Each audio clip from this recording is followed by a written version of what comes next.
Bombs were falling, guns were booming, people were being killed. There was fear everywhere. But in one house, there was some cheer. It was 26th of February, 1941. Mrs. Taravati, in the early hours of the dawn, gave birth to her youngest son. A baby boy was born.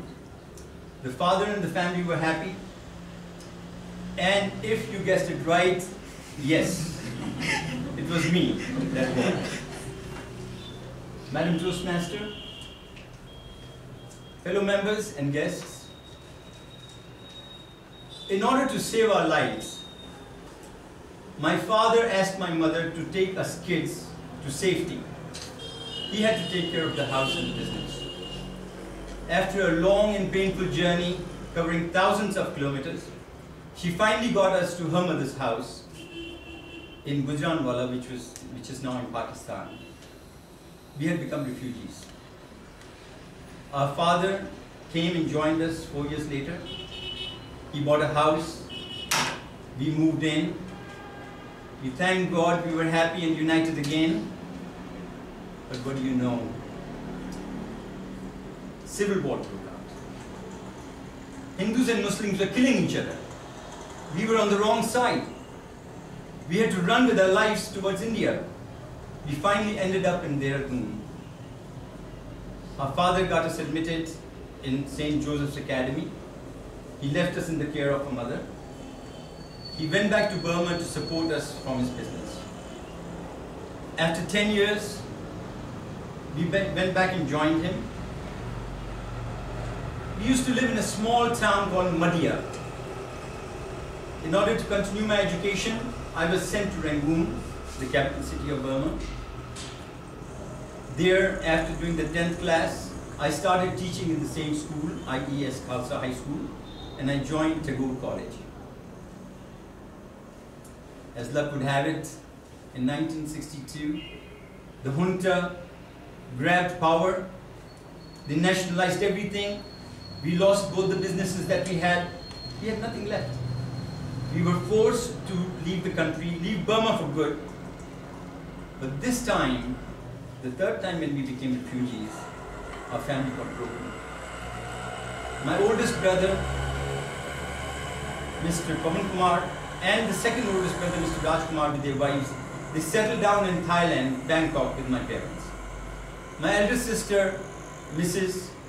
Chand Burma, she with her family settled in Calcutta. I found a job in Bombay, where I married a lovely Malayali girl, Kalpana, and we were blessed with a child. In 1976, we moved to US, New York, with our 5-year-old son Sunil.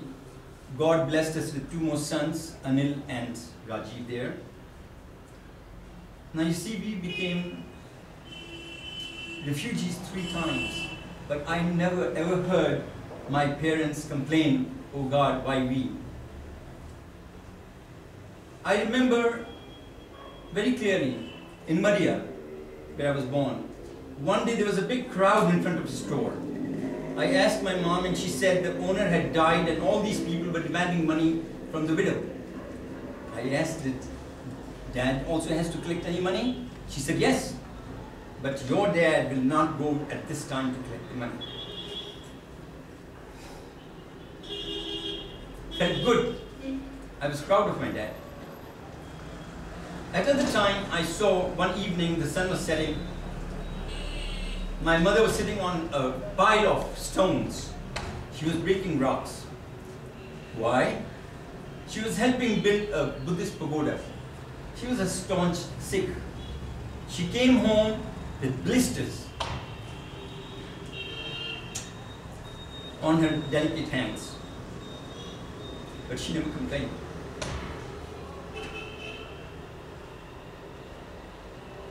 Forgive me. It gets me emotional when I think of my parents.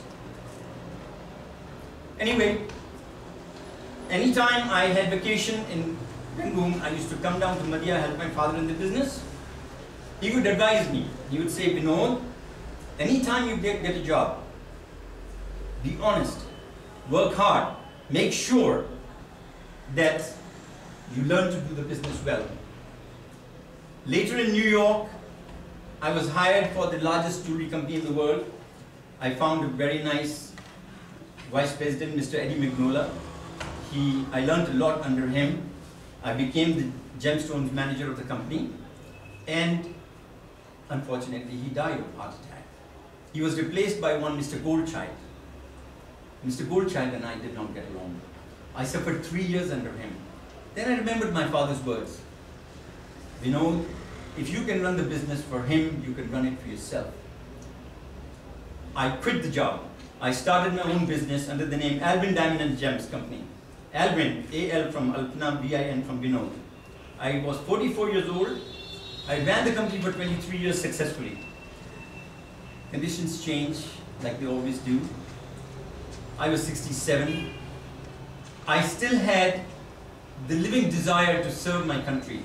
So I closed my business against the wishes of my family, came down to Bangalore in 2007 April, found APD and started volunteering for them.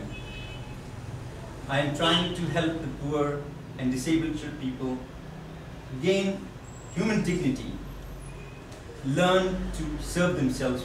They train them there. I would request Mr. Kumaran, I'll share this with you, kindly pass these on so that you learn a little bit more about APD. Back to you, Madam Postmaster.